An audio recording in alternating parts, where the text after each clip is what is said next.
The dinner rush at Luciano's had finally ended, leaving behind the lingering scent of garlic and red wine that clung to my uniform.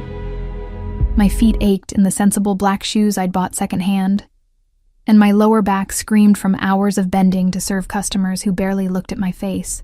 3 double shifts in a row had left dark circles under my eyes that no amount of drugstore concealer could hide. Riley, table 7 needs clearing. Marco, the floor manager, didn't bother looking up from his phone. And Mr. Castellano's reservation is in 20 minutes. His usual table needs to be perfect. My stomach tightened at the name. Dominic Castellano, the man who owned half the businesses in this part of the city, though nobody discussed exactly how he'd acquired them. I'd been working at Luciano's for 6 months, and I'd seen him come in every Thursday night like clockwork, always with an entourage of well-dressed men who spoke in hushed tones and never smiled unless he did first. I gathered the dishes from table 7, wincing as a steak knife clattered to the floor. My hands were shaking again. The medication for my anxiety was sitting untouched in my apartment because this month's rent had taken precedence. 1 more week until payday. 1 more week of rationing ramen noodles and tap water. Sorry, I mumbled, though nobody was listening. The restaurant transformed whenever Dominic arrived. The staff moved differently, spoke softly, and the air itself seemed to thicken with tension. I'd managed to avoid serving his table until now, but Vanessa had called in sick, and Marco had given me no choice. "He tips well," Marco had said with a shrug that suggested there was no room for argument. "Just don't screw it up." I was arranging the last fork at his table when the front doors opened. A gust of autumn air swept in, carrying the scent of expensive cologne and danger. I didn't need to look up to know it was him. The restaurant fell silent, conversations pausing mid-sentence as he entered, flanked by 2 men in dark suits. One scanned the room with practiced precision before nodding imperceptibly. Only then did Dominic step fully into the restaurant. He moved with the confidence of someone who had never been told no, who had never worried about bills, or feared walking home alone at night. His suit probably cost more than I made in 6 months, charcoal gray and perfectly tailored to his broad shoulders and lean waist. At 35, he was younger than most people expected a man of his reputation to be, with sharp cheekbones and eyes so dark they appeared black in certain light. I lowered my gaze quickly, pretending to adjust a napkin that was already perfectly aligned. My heart hammered against my ribs like it was trying to escape, and my mouth went dry. I had 3 tables to serve tonight, and his was one of them. I could do this. I'd survived worse. "Good evening, Mr. Castellano." Marco's voice took on the ingratiating tone he reserved for VIPs. "Your usual table is ready." I retreated to the kitchen, leaning against the cool tile wall and taking deep breaths. Through the small circular window in the swinging door, I watched as Dominic took his seat facing the entrance. One of his men sat opposite him, while the other remained standing near the bar, his gaze constantly moving around the room. "What are you doing?" Lily, another waitress, appeared beside me with a tray of appetizers. "Is that for table 12? "No, I'm just getting my bearings. I have Mr. Castellano tonight." Lily's eyes widened slightly. "First time with the big boss, huh? Don't worry. He doesn't bite." She paused, a small smile playing at her lips, at least not in public. My cheeks flushed hot, and I busied myself preparing a water pitcher with lemon slices. "Any tips?" "Be invisible unless he needs something. Don't make eye contact unless he speaks directly to you. And whatever you do, don't spill anything on that suit." Armed with Lily's advice and the water pitcher, I approached his table. My hands were trembling so badly that the ice cubes clinked against the glass. I focused on pouring water without spilling, keeping my eyes down. "Good evening, sir. I'm Riley. I'll be your server tonight." My voice sounded strange to my own ears, too high and too breathless. When he didn't immediately respond, I risked a glance upward. He was watching me with an intensity that made me feel naked, like he could see through my uniform to all the broken parts of me I worked so hard to hide. For a moment, those dark eyes held mine, and something shifted in the air between us. Recognition, perhaps, though I was certain we'd never met before. "The special tonight is seared scallops with a lemon butter sauce and—" "Bring us the usual," he interrupted, his voice deep and smooth like aged whiskey. "And a bottle of the 1982 Brunello." I nodded and turned to leave, relief washing over me that the interaction had been mercifully brief. But his voice stopped me. "Wait." I froze, my back to him, before slowly turning around. "Yes, sir?" "You're new." It wasn't a question. "I've been here 6 months, sir." Something flickered across his face, surprise, perhaps, or annoyance, that he hadn't noticed me before. 6 months, he repeated, as if testing the words. "And yet this is the first time you've served my table." I didn't know how to respond to that. Had he been keeping track of the staff? The thought sent a cold shiver down my spine. "Vanessa is out sick," I explained, then immediately regretted offering information he hadn't asked for. But instead of dismissing me, he studied my face for a long moment. "What happened to your cheek?" My hand flew to the fading bruise near my right eye before I could stop myself. The reminder of Jason, my ex, and the reason I'd moved to this city 3 years ago with nothing but a backpack and $200. The reason I still checked the locks on my apartment door twice each night. "It's nothing," I lied. I walked into a door. His eyes narrowed slightly, and I knew he didn't believe me. Something dark passed across his features, there and gone so quickly I might have imagined it. "Bring the wine first," he said finally, dismissing me with a slight nod. I hurried to the wine cellar, my heart racing. The bottle he'd requested would cost more than my monthly rent. I cradled it carefully as I returned to the table, presenting it for his approval before opening it with hands that wouldn't stop shaking. As the evening progressed, I fell into the rhythm of service, bringing courses and clearing plates with as little interaction as possible. But each time I approached the table, I could feel his eyes following me, tracking my movements with an attention that made my skin prickle. Not like the leering stares I sometimes got from drunk businessmen, but something more measured, more calculating. It was nearing 11 when the incident happened. I was carrying a tray of desserts to a nearby table when a customer pushed his chair back without looking, directly into my path. I swerved to avoid him, but my ankle twisted, sending me off balance. The tray tilted, and a chocolate soufflé slid dangerously close to the edge. In that moment of impending disaster, my eyes instinctively sought out the only person who might help. Not Marco, who would fire me on the spot, but Lily, who was serving a table on the other side of the room. Our eyes met, and in my panic, I gave her our private signal, a quick tap on my earlobe that meant, "Help me." But it wasn't Lily who moved, it was Dominic Castellano. Before the dessert could fall, he was somehow there, his reflexes impossibly fast for a man of his size. One hand steadied my elbow while the other caught the edge of the tray, balancing it effortlessly. His touch burned through the thin fabric of my uniform and I gasped at the contact. "Careful," he murmured, his lips inches from my ear, his breath warm against my skin. The entire restaurant had fallen silent, every eye fixed on us. No one had ever seen Dominic Castellano touch a waitress, much less rush to one's aid. His bodyguard had half risen from his seat, clearly alarmed by his boss's sudden movement. "Thank you," I whispered, unable to meet his gaze. "I'm sorry. Look at me." His voice was soft but commanding. I raised my eyes to his, and what I saw there stole my breath. Concern, yes, but something else. A possessive heat that made no sense coming from a man who didn't know me. "You should be more careful, Riley." The way he said my name sent a shiver down my spine. "This city can be dangerous for someone like you."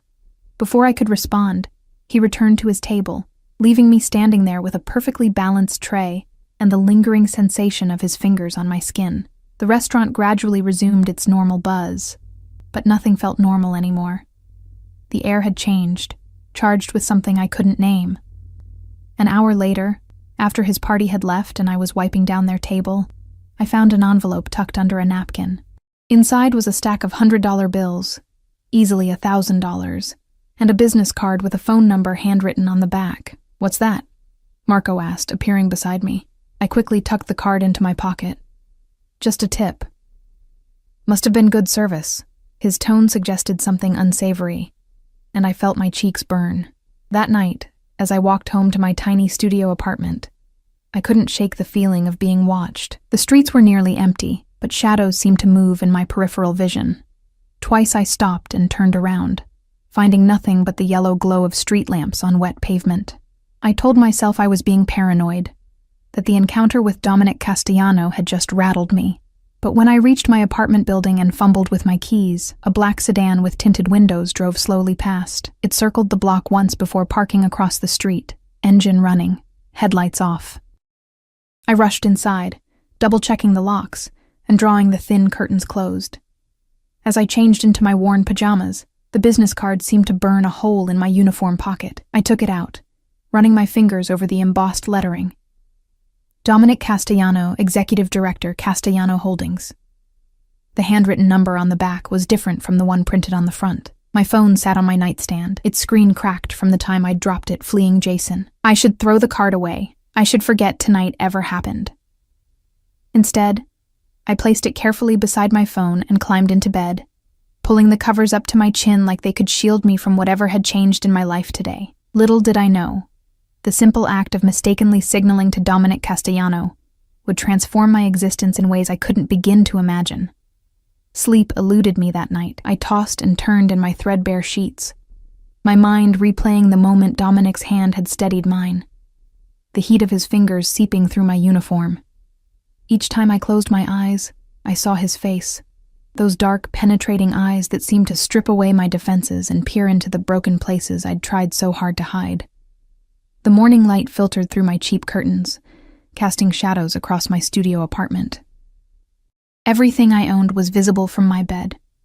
The hot plate where I made ramen, the rickety table I'd rescued from a curb, the single chair that wobbled dangerously if you leaned too far back. 6 months of tips had barely furnished this place, but it was mine. Safe. Anonymous. Until now. The business card still lay on my nightstand, innocent-looking despite the weight it carried. I picked it up, running my thumb over the embossed letters of his name. What did a man like Dominic Castellano want with someone like me? The question followed me through my morning routine, lingering as I showered in tepid water and dressed in my second-hand clothes. My phone buzzed with a text as I was leaving for my morning shift at the coffee shop, my second job, the one that filled the gaps between dinner service at Luciano's. Unknown number. Good morning, Riley. I trust you slept well. My heart stuttered in my chest. There was only one person this could be. How had he gotten my number? I hadn't called him. I stared at the screen, debating whether to respond or block the number immediately. Before I could decide, another text appeared. Unknown number. The car is waiting downstairs to take you to work. You needn't walk in the rain today. I rushed to the window and peered through the curtains. Sure enough, the same black sedan from last night was parked directly in front of my building, engine running. A man in a suit, not one of the two from last night, but cut from the same cloth, stood beside it, his gaze fixed on my building's entrance. Panic gripped me. How did he know where I lived? How did he know my schedule? The walls of my apartment suddenly felt paper thin, my privacy violated in ways I couldn't comprehend. I grabbed my phone, fingers trembling as I typed, "Me. I don't need a ride. Please don't send cars for me again." The response was immediate. Unknown number. The choice is yours, but my driver will remain available should you reconsider. This neighborhood isn't safe for a woman alone. The implied threat, or was it concern, in his words, made my skin prickle. I peered out the window again. The rain had started, a steady downpour that would soak me through before I reached the subway station. My umbrella had broken last week, and I hadn't been able to afford a replacement. With a frustrated sigh, I grabbed my bag and headed downstairs. Pride was a luxury I couldn't afford, not when I was already running late for my shift. The driver opened the car door as soon as I emerged from the building. Up close, I could see the subtle bulge of a shoulder holster beneath his jacket. He nodded respectfully, but said nothing as I slid into the back seat, the leather cool and smooth against my legs. The interior smelled of expensive cologne and leather, a stark contrast to the musty scent of my apartment. A small vase of fresh white roses was affixed to the door, their perfume filling the enclosed space. On the seat beside me was a paper bag from my favorite bakery, the one I occasionally window shopped at but never entered because their muffins cost as much as my hourly wage. Mr. Castellano thought you might appreciate breakfast, the driver said, meeting my eyes in the rearview mirror as we pulled away from the curb. I opened the bag to find a still warm chocolate croissant and a cup of coffee. My stomach growled traitorously. How did he know where I live? I asked, leaving the bag untouched despite my hunger. Or my phone number? The driver's expression remained impassive. Mr. Castellano has resources. That's not an answer. His lips curved into the ghost of a smile. It's the only one I'm authorized to give. We drove in silence after that. I watched raindrops race down the tinted windows, tracing patterns on the glass with my fingertip. The car moved smoothly through morning traffic, taking side streets I didn't recognize until we pulled up in front of Brew House, the coffee shop where I worked. I'll return at the end of your shift to take you to Luciano's, the driver informed me. That won't be necessary. I gathered my things, deliberately leaving the bakery bag on the seat. Mr. Castellano insists. I don't care what Mr. Castellano insists on. The words came out sharper than I intended, fueled by fear and confusion. I don't know what game he's playing, but I'm not a toy. The driver's expression didn't change, but something in his eyes hardened. It would be wise to accept Mr. Castellano's courtesy, Miss Riley. A chill ran down my spine at his tone. This wasn't about courtesy, it was about control. I'd experienced enough of that with Jason to recognize the warning signs. Tell Mr. Castellano thank you, but I can take care of myself. I stepped out of the car into the rain, letting the door close behind me with a definitive thud. The morning rush at Brew House kept me too busy to dwell on the strange encounter. I served espressos and lattes to bleary-eyed commuters, wiped tables and restocked pastries with mechanical efficiency. But twice I caught myself scanning the street through the cafe's windows, half expecting to see the black sedan or one of Dominic's men watching me. My coworker, Zoe, nudged me during a rare quiet moment. You okay? You seem jumpy today. Just tired, I lied, forcing a smile. Didn't sleep well. She nodded sympathetically. By the way, someone left this for you. She handed me a small box tied with a silver ribbon. It was here when I opened up. My hands trembled as I took it. There was no card, no note, just a perfectly wrapped package that someone had delivered before the cafe even opened. Aren't you going to open it? Zoe asked, curiosity bright in her eyes. I slipped it into my apron pocket. Later. The weight of the box haunted me throughout my shift. By the time I took my lunch break, I couldn't resist any longer. I retreated to the employee bathroom, locked the door, and carefully unwrapped the silver ribbon. Inside the box, nestled in black velvet, was a delicate silver bracelet. A small charm hung from it, a shield with a tiny diamond at its center. Protection, clear as day. The message couldn't have been more obvious if he'd written it out. I closed the box with a snap, shoving it back into my pocket. The bracelet was beautiful and terrifying in its implications. What had I done to attract the attention of a man like Dominic Castellano? One mistaken signal, one moment of panic, and suddenly my life was being infiltrated by a man who was known for taking what he wanted, regardless of whether it was offered. The rest of my shift passed in a blur of anxiety. When I finally clocked out, the black sedan was waiting, just as the driver had promised. This time, I didn't get in. I walked straight past it to the subway station, ignoring the driver who stepped out and called after me. The subway was crowded with afternoon commuters, the air thick with the scents of perfume, sweat, and wet clothing. I found a spot standing near the door, clinging to the handrail as the train lurched forward. 3 stops to transfer, then 5 more to Luciano's. I could make it just in time for my shift if the trains were running on schedule. At the transfer station, I pushed my way through the crowd, keeping my head down. The feeling of being watched had returned, prickling at the back of my neck. I glanced over my shoulder, but saw only the usual mix of tired office workers and students. I was halfway up the stairs to the connecting platform when I spotted him, one of the men who had accompanied Dominic to the restaurant the night before. He was leaning against a pillar, pretending to read something on his phone, but his eyes flicked up to track my movement. Fear shot through me, and I ducked into the flow of people heading in the opposite direction. Had he been following me since I left the cafe? Or had he been waiting here, somehow knowing which train I would take? I emerged on a different platform than I'd intended, my heart racing. The next train arrived almost immediately, and I squeezed in just as the doors were closing, unsure of where it was headed, but desperate to escape.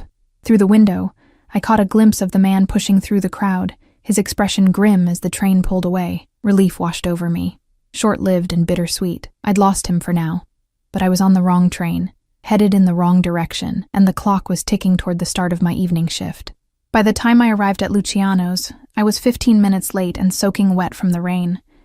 Marco met me at the staff entrance, his face a mask of barely controlled anger. "Where the hell have you been?" he hissed, blocking my path. "Mr. Castellano has been asking for you." My blood ran cold. "What?" "He's at his usual table with some important clients.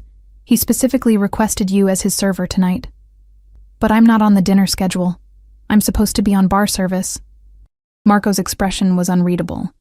"Plans changed. Get changed quickly. Your uniform is in your locker. And for God's sake, do something about your hair." My locker contained not my usual black waitress uniform, but a new one, still black, but made of finer material that whispered against my skin when I put it on.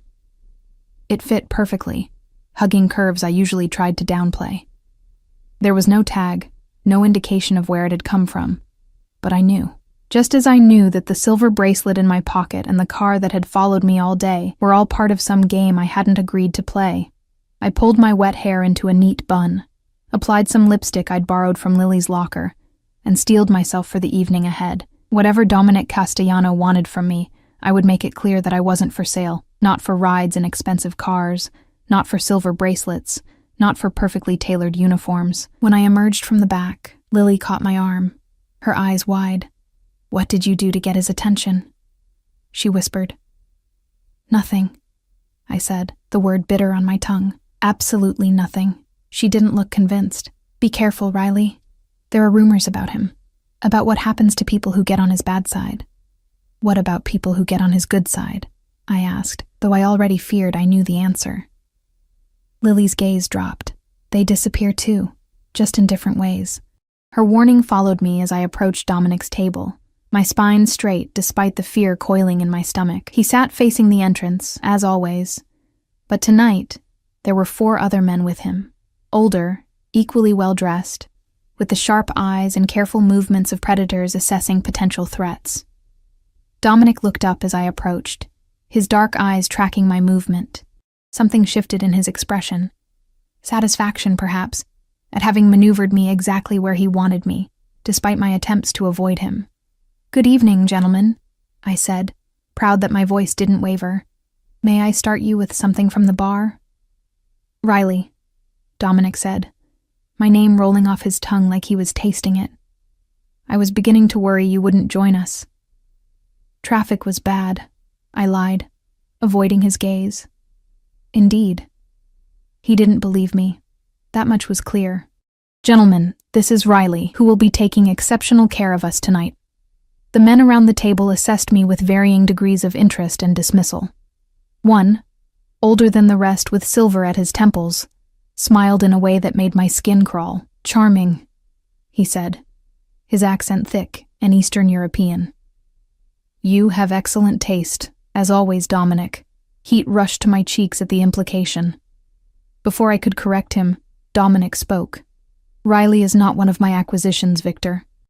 She is a valued employee of this establishment and will be treated with appropriate respect." His tone was light, conversational even, but something in it made Victor's smile fade immediately. The table fell silent, tension crackling in the air until Dominic broke it by ordering wine for the table. As I turned to fulfill the order, his hand caught my wrist, the same one where the silver bracelet now rested in my pocket. His touch was gentle but impossible to break without causing a scene. "You didn't wear my gift," he observed quietly, for my ears alone. I met his gaze directly for the first time that evening. "I don't accept gifts from men I don't know." Something flickered in his eyes, amusement perhaps, or appreciation for my defiance. "We could remedy that. There's a car waiting to take you home tonight. I'll be in it." It wasn't a request. It wasn't even an invitation. It was a statement of fact, delivered with the confidence of a man unaccustomed to refusal. "I prefer the subway," I said, gently but firmly extracting my wrist from his grip. His smile was slow and certain. "No, you don't." I walked away with his words echoing in my ears, feeling the weight of his gaze on my back like a physical touch. The evening stretched ahead of me, hours of navigating his presence while pretending I wasn't acutely aware of his every movement. And somewhere outside, a car was waiting, and with it, a man who had decided, for reasons I couldn't fathom, that I was his. The rest of the evening passed in a haze of tension. I moved between tables mechanically, hyper-aware of Dominic's presence even when my back was turned. His table required little actual service. Drinks were nursed slowly, courses lingered over, conversations conducted in hushed tones that ceased whenever I approached.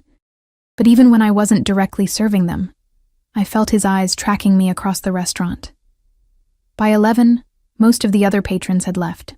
Dominic's party remained, having shifted from dinner to cognac and cigars, the smell of expensive tobacco hanging in the air despite the restaurant's no-smoking policy. Marco said nothing about it, just as he said nothing about the new uniform I wore or the way Dominic's gaze followed me. "Last call, gentlemen," I announced, approaching their table with practiced professionalism. "Is there anything else I can bring you before we close?" The silver-haired man, Victor, glanced at his watch and murmured something in a language I didn't understand. The others nodded, gathering their things. "I believe we're finished," Dominic replied, his eyes never leaving mine. "My associates have an early flight tomorrow." One by one, they stood, shaking hands with Dominic, before making their way to the exit, where 2 black SUVs idled at the curb. Security men materialized from the shadows to escort them, moving with the fluid precision of those accustomed to guarding important people. And then it was just Dominic, still seated, watching me with those dark, unreadable eyes. "Your colleagues have left," I pointed out unnecessarily. "The kitchen is closed. Sit." He gestured to the chair across from him. Not a request, a command. I remained standing. "I'm still on shift." "Not anymore."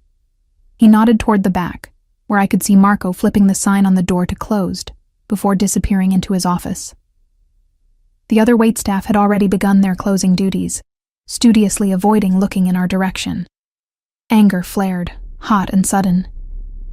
"Did you buy my time from my boss?" A flicker of something, perhaps surprise at my directness, crossed his face. "I merely suggested that you'd worked enough for one evening. That wasn't your decision to make." "Sit down, Riley." His voice softened, but the steel beneath remained. "Please." The "please" caught me off guard. I hesitated, then reluctantly took the seat across from him, perching on the edge as if ready to flee at any moment. Up close, I could see the fine lines at the corners of his eyes, the shadow of stubble along his jaw despite the lateness of the hour. "Why are you doing this?" I asked, too exhausted to maintain pretense. "The car, the bracelet, the uniform. What do you want from me?" He studied me for a long moment, long enough that I began to shift uncomfortably under his scrutiny. "Do you know who I am?" he finally asked. It seemed like a trick question. "Dominic Castellano. You own Castellano Holdings." "And what does Castellano Holdings do, in your understanding?" I swallowed hard. Everyone knew the rumors, the whispers about where his money came from. No one discussed it openly, but in a city this size, secrets had a way of spreading. Real estate, import, export, investments. I recited the official line from his company website, which I'd looked up after our first encounter. A small smile played at the corners of his mouth.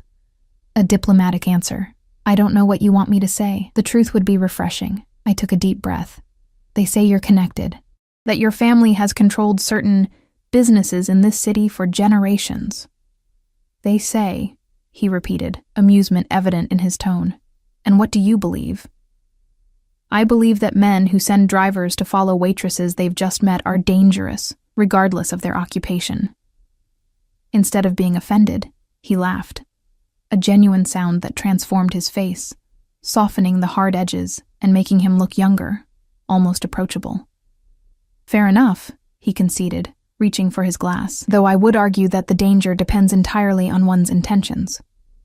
"And what are yours?" I challenged, bolder than I felt. His expression sobered. "Last night, When you signaled to your colleague. It wasn't meant for you, I interrupted, heat rushing to my cheeks. It was for Lily. It's our code when one of us needs help. I'm aware of that now, he said, surprising me again. But in the moment, I saw a woman in distress, making a signal I recognized. Recognized? I echoed, confusion replacing some of my fear. He leaned forward slightly, his voice dropping. In my line of work, certain gestures have specific meanings. The signal you made, touching your right earlobe twice, is one used by people under my protection when they're in trouble and can't speak freely. The implications hit me like a physical blow. You thought I was, what, one of your people? That I was signaling you specifically? Yes. His gaze was intense, searching my face, and despite realizing my mistake, I find myself concerned about you. You don't know me. I know enough. He reached across the table, his fingers brushing against the fading bruise on my cheek. I flinched at the contact and his eyes darkened. I know someone hurt you. I know you work 2 jobs and still struggle to make rent on an apartment in the worst part of the city. I know you send money to a post office box in Ohio every month, though you have no family there, you acknowledge. Terror gripped me, cold and paralyzing. How? Resources, he said simply, echoing his driver's earlier non-answer. The question isn't how I know these things, Riley. It's what I intend to do about them. There's nothing to do, I insisted, rising from my chair. My life is none of your business. He stood as well, his height forcing me to tilt my head back to maintain eye contact. It became my business the moment I thought you were signaling me for help. But I wasn't. And yet, you need it all the same. Before I could form a response, the kitchen doors swung open and Lily emerged, her eyes widening when she saw us standing so close together. She hesitated, clearly unsure whether to interrupt. Your things are ready, she called to me after an awkward pause. Whenever you're finished. I'm coming now, I replied, grateful for the excuse to escape this unsettling conversation. I turned back to Dominic. I need to go. He nodded once, accepting the interruption with better grace than I'd expected. My car is still waiting. I'm taking the subway. His jaw tightened, a muscle working beneath the skin. It's after midnight. The neighborhood where you live is where I live. I cut him off. I managed just fine. Something dangerous flashed in his eyes. There and gone so quickly I might have imagined it. As you wish. He reached into his jacket and withdrew a sleek business card case. But take this. My private number. Day or night if you need anything at all, you call. I stared at the offered card, identical to the one still sitting on my nightstand. I already have one. Take another, he insisted. Keep it with you. To end the conversation more than anything else, I accepted the card, slipping it into my pocket alongside the still unworn silver bracelet.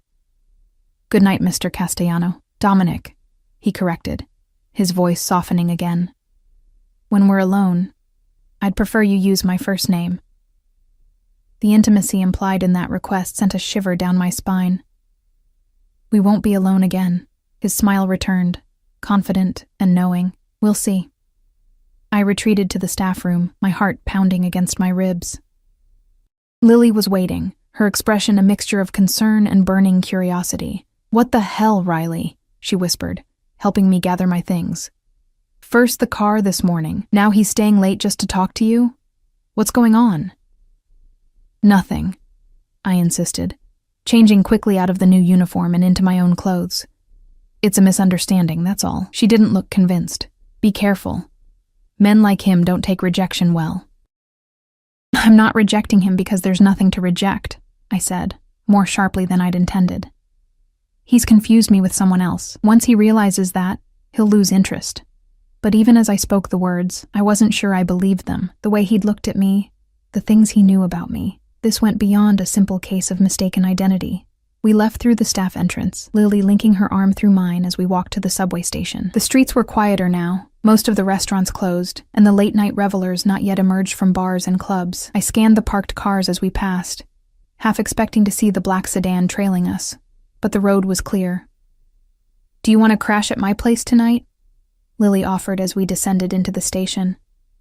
My roommate is away for the weekend. The offer was tempting.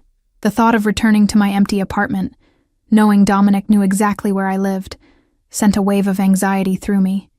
But hiding wouldn't solve anything. Thanks, but I'll be fine, I assured her, really. We parted ways at the transfer point, Lily heading west toward her shared apartment in a slightly better neighborhood than mine. Alone on the platform, I found myself listening for footsteps, scanning faces more carefully than usual. The train arrived half empty, and I chose a seat near the conductor's booth, wrapping my arms around myself against the aggressive air conditioning. The bruise Dominic had noticed was almost gone now, a yellowish shadow against my pale skin. I touched it absently, remembering the gentle brush of his fingers. How had he known about the money I sent to Ohio? About my 2 jobs? About the struggle to pay rent? The train lurched to a stop at my station, and I emerged into the humid night air. Usually I walked quickly, keys clutched in my fist as a makeshift weapon, eyes alert for potential threats. Tonight, I found myself walking even faster, panic building with each shadow and unfamiliar sound. I was 2 blocks from my apartment when I noticed the man. He was leaning against a street lamp, smoking a cigarette, his face obscured by a hood. As I approached, he straightened, dropping the cigarette and crushing it under his boot. Something about his posture set off alarm bells in my mind. I crossed the street, quickening my pace. From the corner of my eye, I saw him do the same, maintaining the distance between us but definitely following. My pulse skyrocketed, and I fumbled in my bag for my phone, ready to call. Who? The police rarely responded quickly in this neighborhood. The business card seemed to burn in my pocket. No, I wouldn't call him.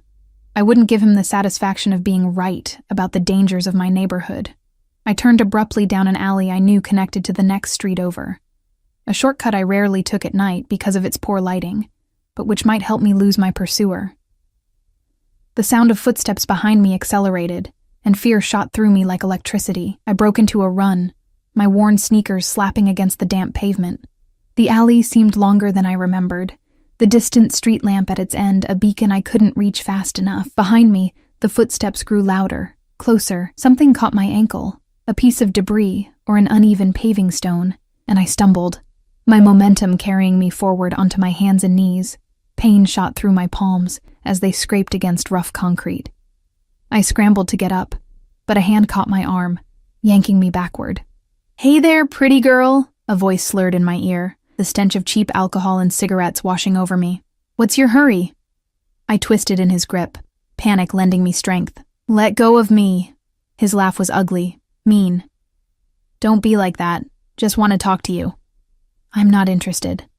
I jerked away, but his fingers dug deeper, bruising. "Playing hard to get, huh? I like that." Terror clawed at my throat as I struggled, memories of Jason overlapping with the present danger until I couldn't separate them. I opened my mouth to scream, but his other hand clamped over it, muffling the sound. "Shut up," he hissed, his tone changing from pseudo-friendly to threatening in an instant. "Give me your bag and I might let you go." I bit down hard on his palm, tasting the salt of his skin and the grime of the city. He yelped, releasing my mouth but tightening his grip on my arm, spinning me around to face him. His features twisted with anger, a knife appearing in his free hand. "You bitch." The rest of his threat died as a shadow detached itself from the darkness behind him. There was a sickening crunch, and suddenly I was free, my attacker crumpling to the ground with a strangled cry. Standing over him was one of Dominic's men, the same one who had accompanied him to the restaurant the night before. "Are you hurt, Miss Riley?" he asked, his voice calm as if he hadn't just incapacitated someone twice his size. I stared at him, shock making my thoughts slow and disconnected. "How? Why?" "Mr. Castellano's instructions were clear," he said simply, bending to retrieve my bag from where it had fallen. "You are to be protected." The man on the ground groaned, attempting to rise. Without looking, Dominic's guard delivered a precise kick that rendered him motionless again. "I didn't call for help," I managed, my voice shaking. "I didn't use the card." "You didn't need to." He gestured down the alley, where I could just make out the silhouette of the black sedan. "We never left." The implication stunned me into momentary silence. They'd been following me all night, watching from a distance, waiting for... what? For exactly this to happen? For me to need saving so Dominic could prove his point? Mr. Castellano is waiting, the guard said, offering his arm with unexpected formality. I looked from him to the prone figure on the ground. What about? Others will handle it. His tone suggested I didn't want to know the details of what that handling might entail. I should have been afraid. I should have run in the opposite direction, away from men who handled things in dark alleys and watched women without their knowledge. But the adrenaline was fading, leaving me shaking and vulnerable. And the black sedan represented safety, at least from the immediate danger. I allowed the guard to escort me to the car, my legs unsteady beneath me. He opened the door, and there was Dominic, exactly as he'd promised earlier, waiting for me. His expression was thunderous as he took in my disheveled appearance, the tear in my jeans from the fall, the scrapes on my palms. Without a word, he shifted over, making space for me beside him. I slid into the leather seat, too exhausted to resist or question. "You're bleeding," he said, his voice tight with barely controlled anger. I looked down at my hands, noticing for the first time the beads of blood welling from the abrasions. "It's nothing." I fell. He reached for my hands, cradling them in his much larger ones with surprising gentleness. From a compartment in the door, he produced a first aid kit, opening it with practiced efficiency. "This will sting," he warned, removing an antiseptic wipe. His touch was clinical as he cleaned the scrapes, but his eyes burned with an emotion I couldn't name. "He will never touch you again." The certainty in his voice sent a chill through me. "What will happen to him? Nothing you need to concern yourself with." That's not an answer. Dominic looked up from my hands, his gaze locking with mine. "Do you really want to know?" I didn't. The realization was uncomfortable, sitting heavy in my chest alongside the gratitude I couldn't help feeling toward this dangerous man who had, whether I wanted it or not, kept me safe tonight. "Why are you doing this?" I asked instead, my voice barely above a whisper. His thumb traced a circle on my wrist, just below the pulse point. "Because from the moment you looked at me across that restaurant, I knew you were mine to protect." The possessiveness in those words should have frightened me. Instead, I felt something else entirely, a warmth spreading through me that had nothing to do with fear and everything to do with the way his eyes softened when they met mine. "I don't belong to anyone," I said. But the protest sounded weak even to my own ears. His smile was slow, knowing. "Not yet." He reached into his pocket and withdrew the silver bracelet, the one I'd left in my own pocket when changing out of the uniform. "But you will." As the car pulled away from the curb, carrying me toward an uncertain future with a man I barely knew, but who seemed to know everything about me, I couldn't help but wonder what other signals I'd unwittingly given him, and what they might ultimately cost me. The sedan glided through empty streets, its powerful engine barely a whisper in the night. I watched the familiar landmarks of my neighborhood fall away, realizing belatedly that we weren't heading toward my apartment. "Where are we going?" I asked, tension creeping back into my voice. Dominic's hand still held mine, his thumb tracing idle patterns across my skin. "Somewhere safe. My apartment is safe." Even I didn't believe the lie. His expression remained neutral, but his eyes darkened. "Your apartment has a broken window latch in the bathroom, a door that could be kicked in with minimal effort, and a landlord who hasn't updated the security system since the 90s. He paused, watching my reaction. "Your neighbor in 2B has a key to your unit, courtesy of the previous tenant who never returned it. He's used it twice in the past month while you were at work." Horror washed over me in a cold wave. "How do you—" "I told you. Resources." His grip on my hand tightened slightly. "You're not going back there tonight, perhaps not at all." The casual way he dismissed my home, my independence, sparked anger through my exhaustion. "You don't get to make that decision. Someone tried to hurt you tonight, Riley." His voice remained calm, but something dangerous lurked beneath. "If Miguel hadn't been there, because you ordered him to follow me," I cut in. "I didn't ask for protection. And yet, you needed it." I pulled my hand from his, wrapping my arms around myself. "One night, I'll stay somewhere else for one night, but tomorrow, I'm going home." He studied me for a long moment, then nodded once. One night. The car turned onto a tree-lined avenue in an upscale neighborhood I rarely had reason to visit. Elegant townhouses with wrought iron fences gave way to a gated community where a security guard waved us through without stopping. We pulled into a circular driveway fronting a sprawling mansion that looked more like a small hotel than a private residence. "This is your house?" I asked, unable to hide my astonishment. "One of them." He stepped out as the driver opened his door, then extended his hand to help me. "The most secure." I hesitated before taking it, the cool night air raising goosebumps on my arms. The house loomed before us, windows glowing with warm light despite the late hour. Two men in suits stood flanking the massive front door, their postures alert despite the stillness of the night. "Do you always have this much security?" I asked as we approached, my voice barely above a whisper. "Yes." He placed his hand at the small of my back, guiding me up the steps. The touch was light, but proprietary in a way that made my pulse quicken, though it's been increased recently. The implication hung in the air between us. Increased because of me? Because he'd brought a stranger into his inner circle? Or was there some other threat I wasn't aware of? The guards nodded respectfully as we passed, their eyes sweeping over me with professional assessment before returning to their vigilant watch of the grounds. The front door opened before we reached it, a silver-haired woman in a simple black dress standing in the threshold. "Mr. Castellano," she greeted, her accent faintly European. "We've prepared the blue suite as requested." "Thank you, Elena," Dominic replied, ushering me inside. "This is Miss Riley. She'll be staying with us tonight." Elena's eyes flickered over my disheveled appearance, the torn jeans, scraped hands, and tangled hair, but her expression remained impassive. "Of course, sir. Would you like me to show her to her room? I'll do it," he said. "Please have some food sent up, and find her something to wear." "Right away."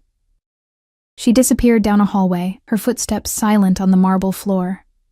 I stood in the cavernous entryway, feeling small and out of place amid the obvious wealth surrounding me. Crystal chandeliers hung from coffered ceilings, priceless artwork adorned walls paneled in dark wood. It was beautiful but intimidating, a reminder of how different our worlds were. "Come," Dominic said, his hand returning to the small of my back. "You should rest."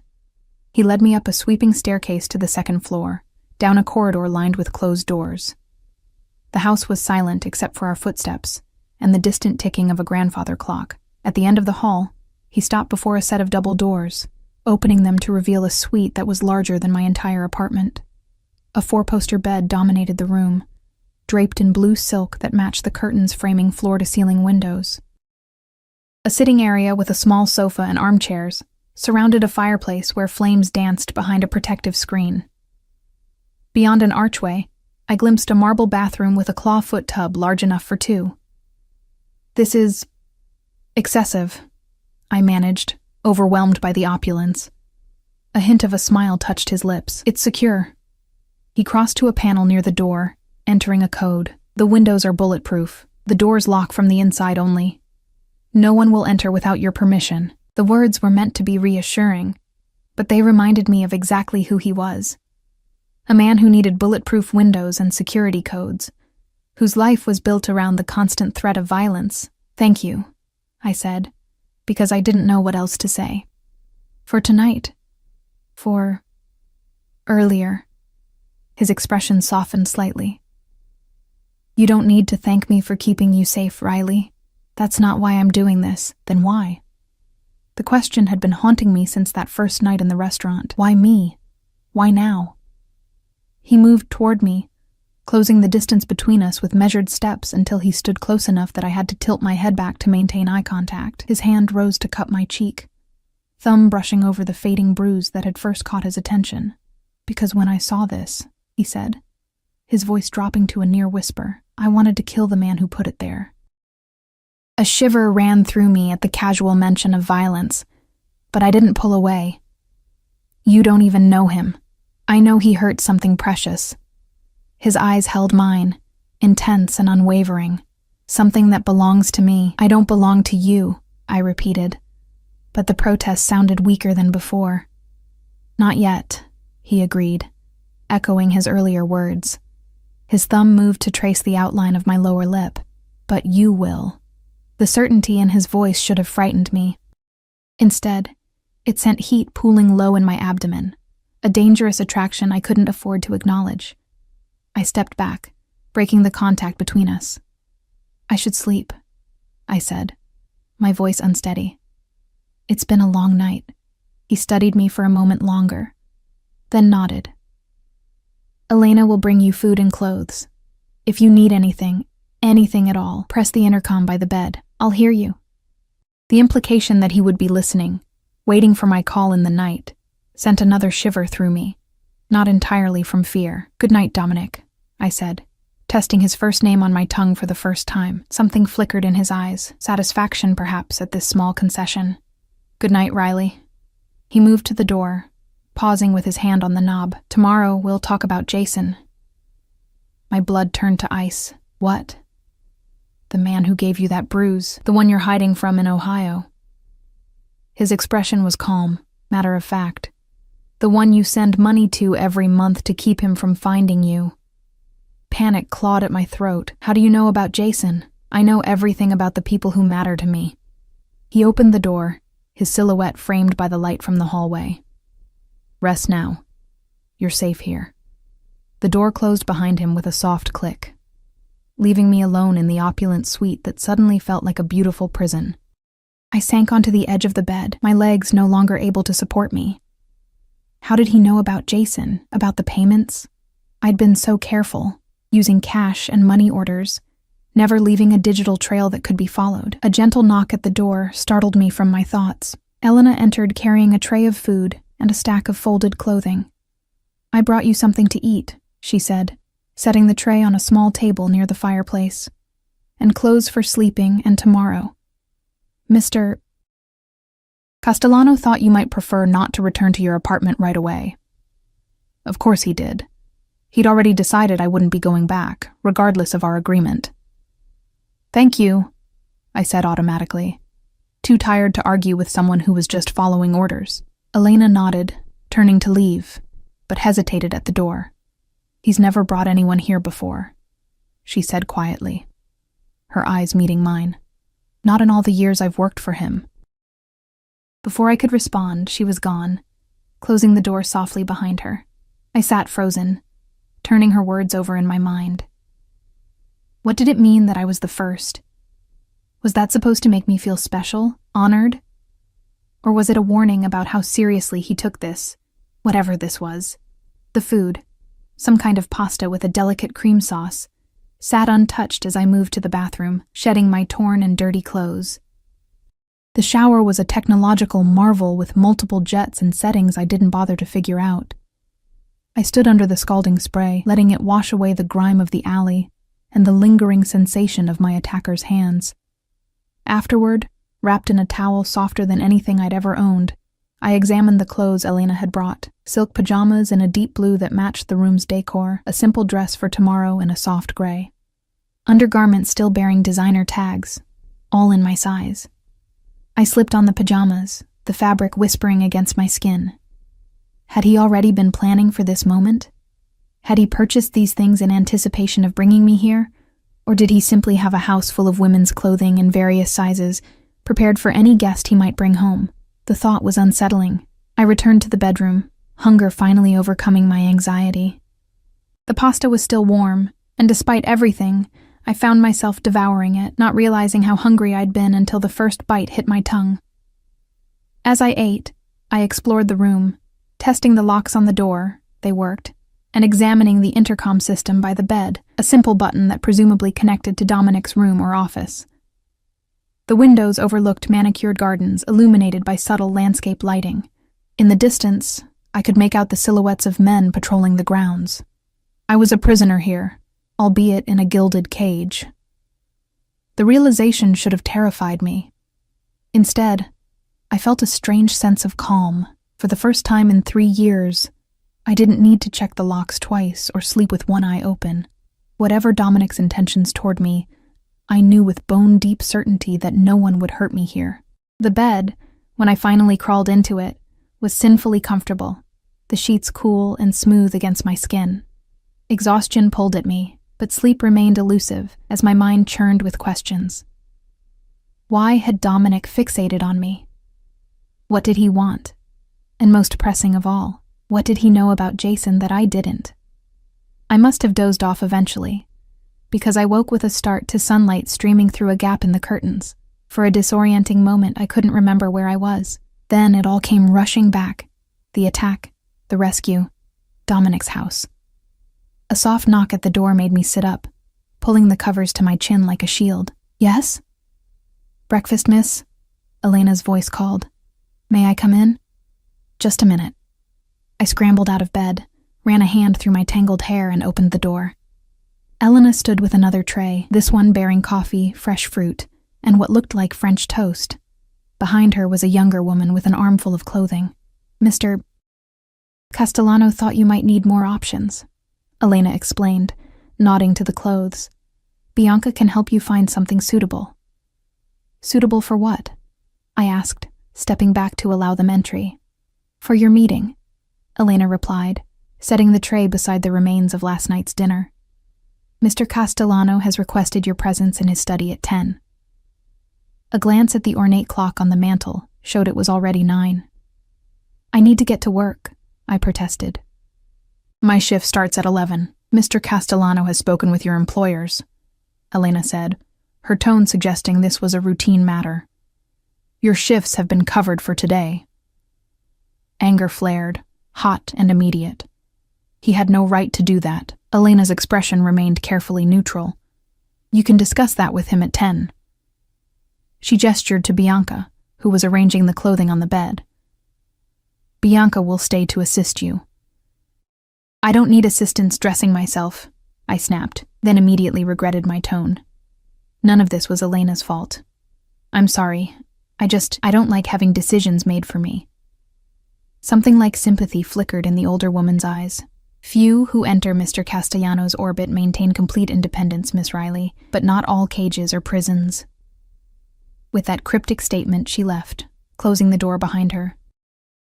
Bianca, who couldn't have been more than 20, offered me a shy smile. Would you like to see the options, miss? Mr. Castellano was very specific about the colors. Of course he was. I sighed, gesturing for her to continue. What choice did I have? I was in his house, surrounded by his staff, dependent on his hospitality. For now, at least, I would play along. The clothes were beautiful, simple but clearly expensive, in shades of blue and gray that flattered my coloring. I chose a knee-length dress in pale blue, its modest cut belying the luxury of the fabric. Bianca offered to style my hair, but I declined, settling for a simple ponytail that kept it out of my face. At precisely 10 o'clock, I stood outside the door to Dominic's study, my borrowed clothes feeling like a costume. I raised my hand to knock, then hesitated, uncertainty washing over me. What was I doing here?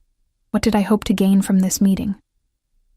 Before I could decide whether to knock or flee, the door opened, revealing Dominic in a crisp white shirt and dark trousers, his sleeves rolled up to expose muscular forearms. He looked younger like this, less intimidating than in his tailored suits.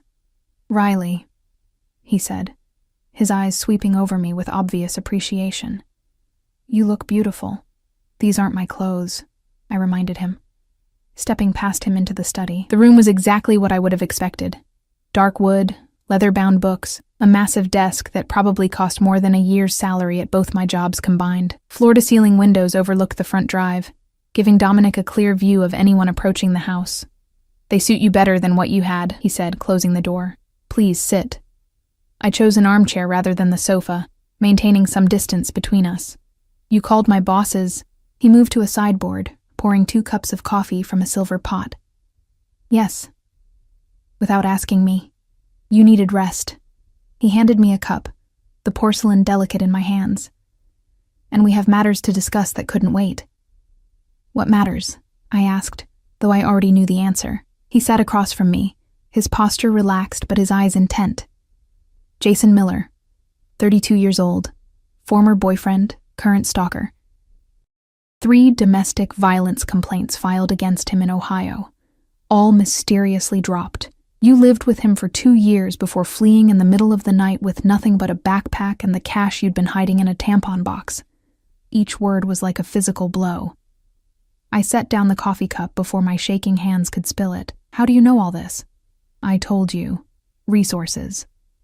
He leaned forward, his expression grave. What I can't understand is why you're still paying him. The question caught me off guard. I'm not. $500 a month to a post office box in Cleveland, he interrupted. Money orders purchased with cash from different locations around the city. Very careful, very untraceable, but not invisible to someone who knows where to look. Shame burned in my chest, hot and suffocating. He knows things about me. Things I can't let him share. What things, Riley? Dominic's voice softened, coaxing rather than demanding. I shook my head, tears threatening. Some secrets were too heavy to share, even with someone who already seemed to know so much about me. He can't hurt you anymore, Dominic said, filling the silence. Not while you're under my protection. I can't stay here forever, I whispered, the truth of it aching in my chest. This beautiful house, these expensive clothes, the safety Dominic offered, none of it belonged in my reality. Why not? The simple question stunned me into momentary silence. Because this isn't my world.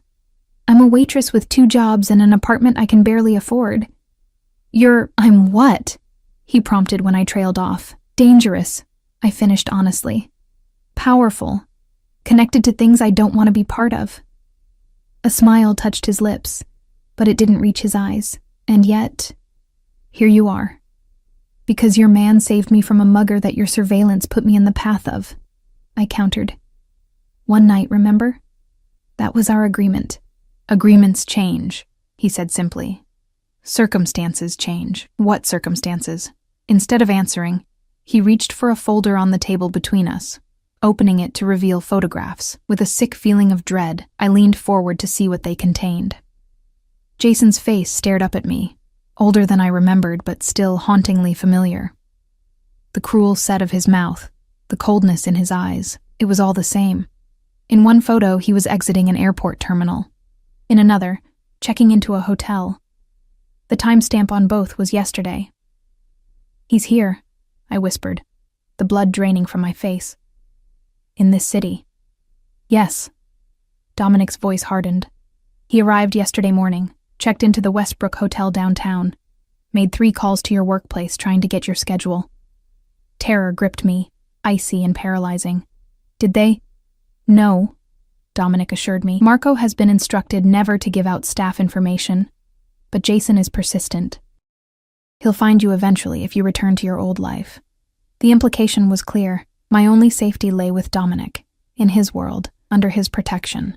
It was a trap, as surely as Jason's love had been a trap, but with golden bars instead of bruises.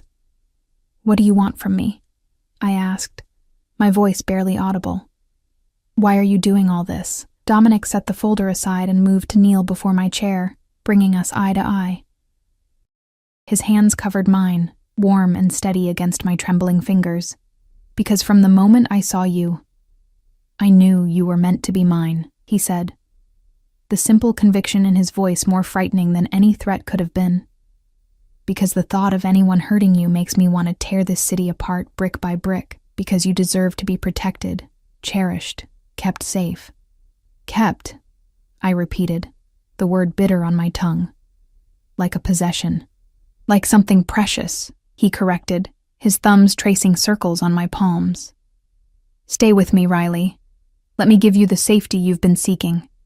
Let me deal with Jason. Permanently. The implication behind that last word made me shudder. I don't want him dead. No? Dominic's eyes searched mine. After everything he did to you, everything he threatened to expose? I looked away, unable to bear the intensity of his gaze. Violence doesn't erase violence. It just creates more. Sometimes, he said softly. It's the only language men like Jason understand. Before I could respond, a knock at the door interrupted us. Dominic rose smoothly, his expression closing off as he called for the person to enter. One of his security men, Miguel, the one who had saved me in the alley, stepped into the room, his face grim. Sir, we have a situation. Dominic's posture changed instantly, tension radiating from every line of his body. "What kind of situation?" "Miller," Miguel said, his eyes flicking briefly to me. "He's at the restaurant, making a scene, demanding to see her." The floor seemed to drop away beneath me, the room spinning as panic clawed at my throat. Jason was at Luciano's. He'd found me, just as Dominic had predicted, just as he'd always promised he would. "Get the car," Dominic ordered, his voice deadly calm. "And call Victor. Tell him I need a favor." Miguel nodded once and disappeared, closing the door behind him. Dominic turned back to me, his expression softer but no less determined. "It seems our conversation will have to wait," he said, extending his hand to help me up. "But the choice remains the same, Riley. Stay with me and let me handle this, or face him alone." As I placed my trembling hand in his, I knew there was no real choice at all. Jason had found me, and the only protection I had was the dangerous man standing before me, offering safety at a price I was only beginning to understand. The drive to Luciano's passed in tense silence. Dominic sat beside me in the back of the sedan, his hand covering mine in a gesture that was both possessive and reassuring. 2 more cars flanked us, one ahead, one behind, filled with men whose job it was to keep Dominic safe, to keep me safe, at least for now. "What will happen when we get there?" I finally asked, my voice barely audible over the purr of the engine. Dominic's thumb traced circles on my palm, a rhythmic movement that seemed designed to soothe. "That depends on him." "On Jason?" "Yes." His eyes met mine, dark and unreadable. "If he's reasonable, he'll accept compensation to leave and never contact you again. And if he's not reasonable," I already knew the answer, but something in me needed to hear him say it. Dominic's expression hardened. "Then I'll handle it differently." The calm certainty in his voice sent a chill through me. "I don't want anyone hurt because of me. The choice isn't yours to make." His grip tightened slightly. "Jason made his decision when he put his hands on you, when he followed you here, when he threatened to expose whatever secret he holds over you." I turned away, watching the familiar streets of the city blur past the window. We were entering the business district now, where Luciano's occupied the ground floor of an elegant pre-war building. Even from a block away, I could see the cluster of dark SUVs parked haphazardly at the curb. "Victor's men," Dominic explained, following my gaze. "He controls this territory. I needed his permission to resolve matters here." The casual mention of territories and permissions was a stark reminder of exactly who Dominic was. Not just a wealthy businessman, but a man with the kind of power that operated outside normal laws and constraints. As our car pulled up to the restaurant, I could see figures moving inside, despite the closed sign hanging in the window. Marco stood just inside the door, his face pale with stress. Beside him was a man I recognized as one of Victor's security team from the dinner 2 nights ago. "Stay in the car until Miguel opens your door," Dominic instructed, his voice leaving no room for argument. "When we go in, stay behind me. Don't speak unless I tell you to. And whatever happens, don't show fear." Easy for him to say. Fear was a living thing inside me, coiling and uncoiling with every breath. Fear of Jason, yes, but also fear of whatever Dominic planned to do, of the violence that seemed to hover just beneath the surface of his calm exterior. Miguel opened Dominic's door first, scanning the street before nodding once. Only then did he move to my side, offering his hand with unexpected formality as I stepped onto the sidewalk. The air was cool against my skin, carrying the scent of approaching rain.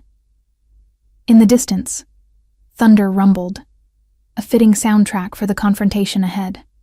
Dominic's hand settled at the small of my back, guiding me toward the entrance. The pressure was light but insistent, brooking no hesitation. As we approached, Marco hurried to unlock the door, his relief at seeing Dominic palpable. "Mr. Castellano, thank God," he said, his voice low and urgent. "He's been here for an hour, refusing to leave. Says he's her fiancé, that she's stolen from him." Dominic's expression didn't change, but I felt the tension radiating from him. "Where is he now?" "In the back dining room with Victor's men," Marco replied, casting a nervous glance at me. "He doesn't know I called you. Good." Dominic turned to Miguel. "Keep Riley close. If anything happens, get her out immediately." Miguel nodded, moving to stand slightly behind me, a human shield ready to whisk me to safety at the first sign of trouble. The gesture should have been comforting, but instead, it heightened my anxiety. What was Dominic expecting to happen? We moved through the empty restaurant, past tables still set for a service that would clearly not be happening today. The back dining room was a smaller, more intimate space used for private parties and special events. As we approached, I could hear voices. One raised in anger, the others low and controlled. Jason. Even after 3 years, the sound of his voice sent ice through my veins. My steps faltered, and Dominic immediately sensed my distress. He turned, his eyes meeting mine with an intensity that momentarily drove away the fear. "He can't hurt you anymore," Dominic said, his voice pitched for my ears alone. "I won't let him." The simple promise steadied me. I took a deep breath and nodded, allowing him to lead me the last few steps into the dining room. Jason stood in the center of the space, his back to us. He was thinner than I remembered, his once muscular frame whittled down to wiry tension. 2 men in suits flanked him, their postures alert but casual, as if they dealt with angry men every day, which, I realized, they probably did. "I know she works here," Jason was saying, his voice carrying that familiar edge of controlled rage, "and I'm not leaving until I see her. She owes me."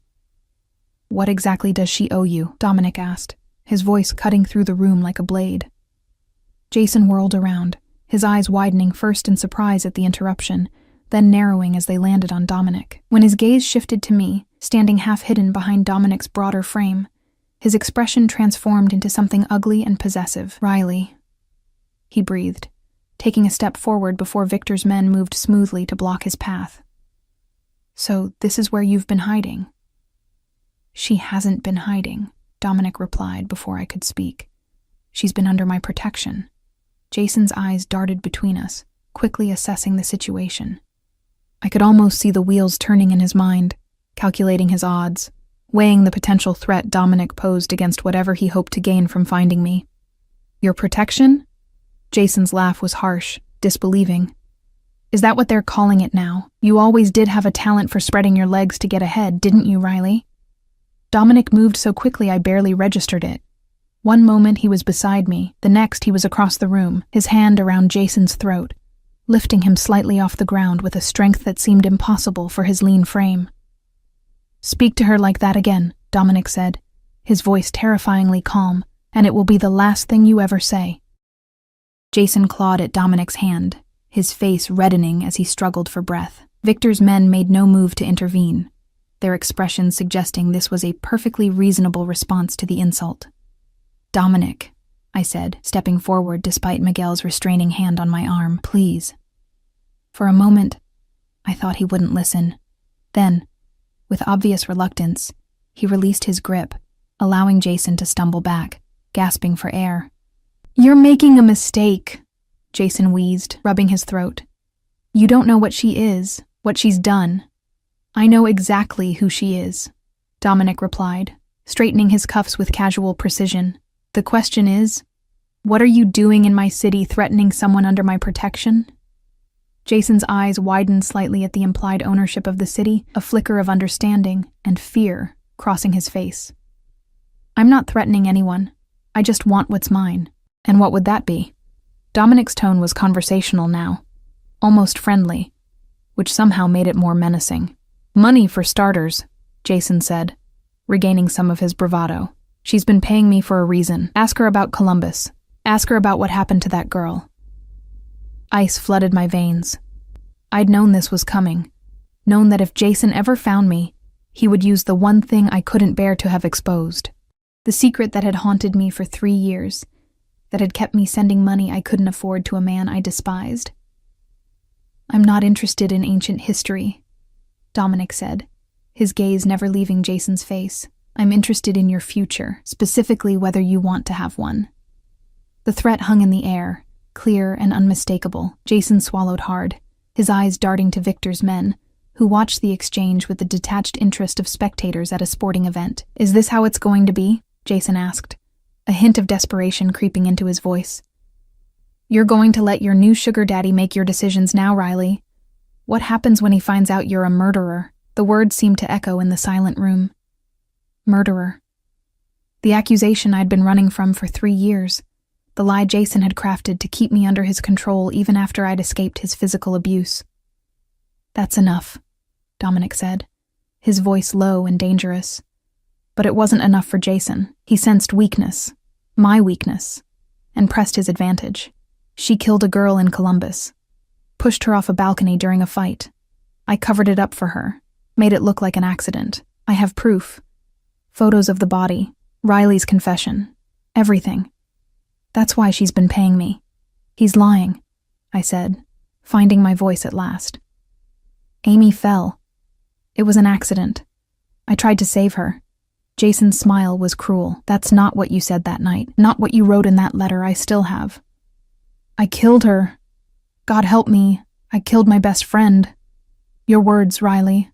Shame and grief overwhelmed me, burning in my chest like physical pain. Amy's face flashed in my memory. Her smile, her kindness, the way she'd tried to help me leave Jason that night. The way she'd confronted him about the bruises she'd seen on my arms, not knowing what he was capable of. Tell me what happened, Dominic said quietly, moving to stand beside me. The truth, Riley. I looked up at him, searching his face for judgment, for disgust, for the rejection I'd been expecting for 3 years. Instead, I found only calm certainty, a steady presence offering support without condition.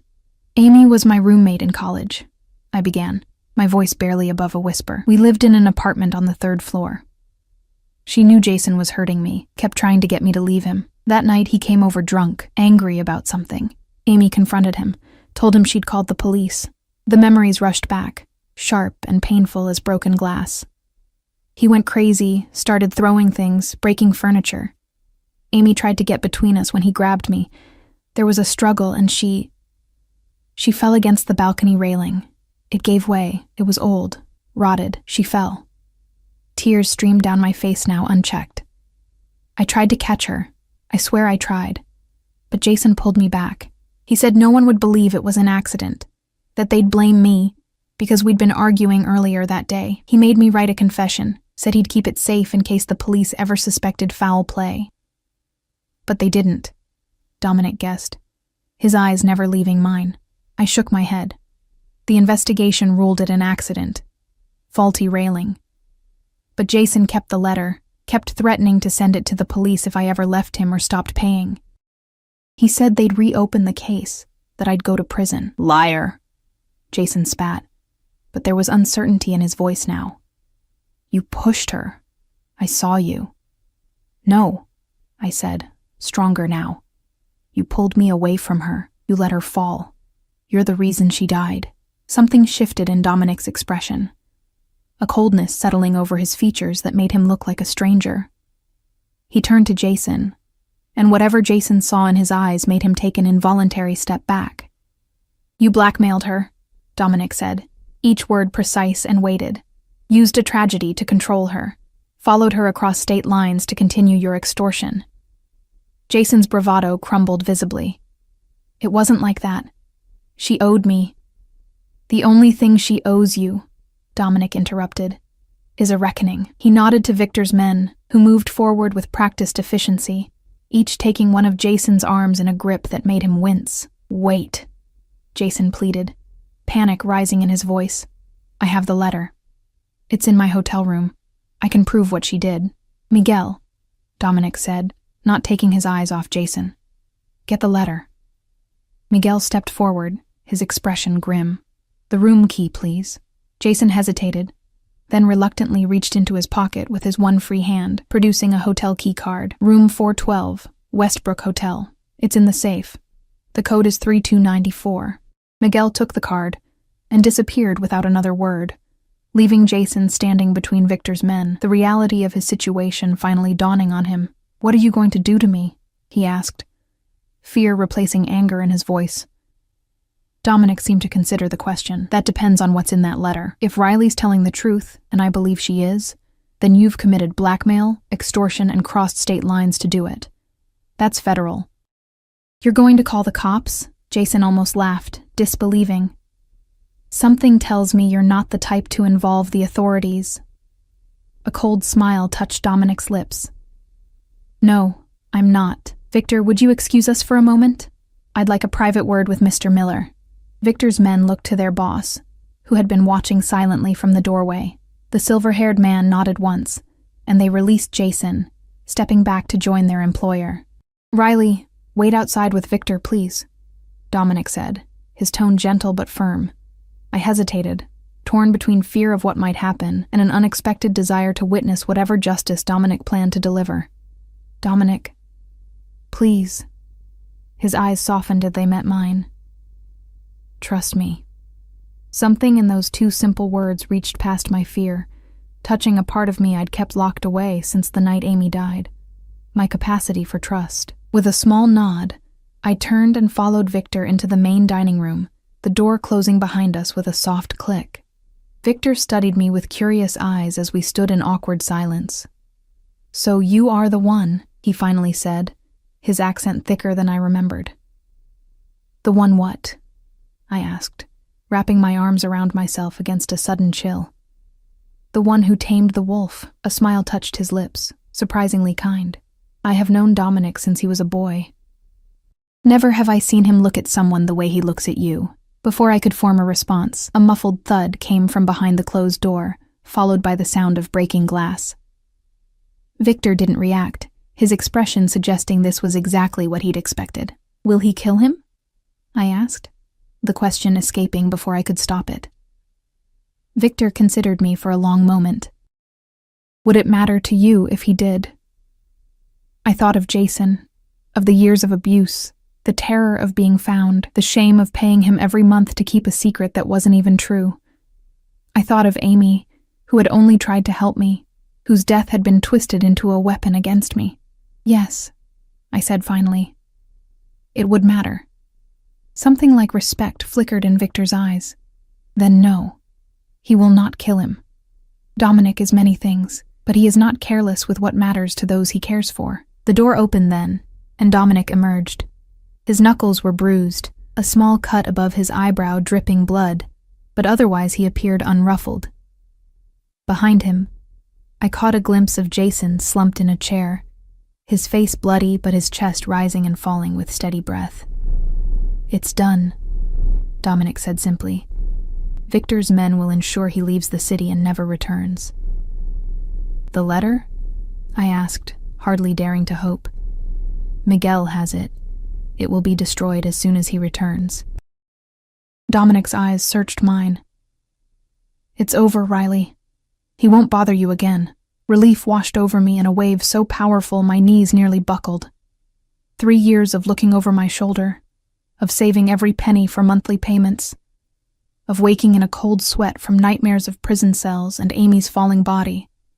All of it ending with Dominic's simple declaration, "Thank you," I whispered, the words wholly inadequate for what he'd done. Dominic stepped closer, his hand rising to cup my cheek. "You never have to thank me for protecting what's mine." There it was again, that possessive claim that should have frightened me, but instead made me feel anchored in a world that had been shifting beneath my feet for too long. In Dominic's certainty, I found a strange kind of freedom. "What happens now?" I asked, leaning almost imperceptibly into his touch. "Now," he said, his thumb tracing the curve of my cheekbone, "we go home, and you decide if you want to stay." Home. The word echoed in my mind, bringing with it images of the mansion with its bulletproof windows and armed guards. Not my home, not yet. But perhaps it could be. Perhaps I could build something new in the safety of Dominic's world, something that wasn't defined by fear or shame or secrets. "And if I say yes?"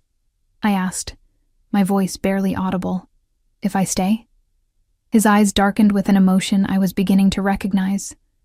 Not just possession, but something deeper, more complex. "Then you accept everything that comes with it. My protection, my world, my rules." He paused, his gaze intense. "Me." The implication was clear. Staying meant accepting Dominic not just as a protector, but as something more intimate, more binding. It meant stepping fully into the golden cage he'd constructed, accepting both its safety and its constraints. "And if I say no?" I had to ask, though the answer seemed to matter less with each passing moment. Then I'll set you up somewhere safe, somewhere he can never find you. His voice was controlled, but I heard the effort it cost him, and I'll let you go. I studied his face, searching for the lie, for the hidden trap. But all I saw was a man offering a choice. Perhaps the only real choice I'd had in years. In that moment, standing in the empty restaurant with the storm finally breaking outside, rain lashing against the windows and sheets, I made my decision. I reached up, covering his hand with mine, turning my face to press a kiss against his palm. "Take me home, Dominic," I said, the words both surrender and victory. His smile was slow, transforming his face from dangerous to devastatingly handsome. Without warning, he pulled me into his arms, his lips finding mine in a kiss that was both tender and possessive, a seal on the promise we'd just made to each other. When we finally broke apart, breathless and flushed, Victor was watching us with amused approval. "A toast at the wedding, yes?" he said, clapping Dominic on the shoulder as he passed. Dominic laughed, the sound rich and genuine. "One step at a time, old friend." Outside, the sedan waited. Miguel, standing beside it with an envelope I knew contained the letter that had haunted me for years. As Dominic guided me toward it, his hand warm at the small of my back, I felt the weight of the past lifting from my shoulders with each step. "Are you sure?" Dominic asked, as Miguel opened the car door, his voice low for my ears alone. "Once you choose this life, once you choose me, there's no going back." I thought of my tiny apartment with its broken locks, of the endless struggle to make ends meet, of the loneliness that had been my only constant companion since Amy's death. Then I thought of Dominic's house, of safety and luxury. Yes, but more importantly, of belonging to someone who would move heaven and earth to protect me. "I'm sure," I said, stepping into the car that would take us home. "I'm yours." As the car pulled away from the curb, Dominic's arm around my shoulders and the rain beating a steady rhythm on the roof, I knew I had traded one kind of cage for another. But this one, lined with silk and built from devotion rather than fear, was one I had chosen freely, and in that choice, I had finally found freedom. The end.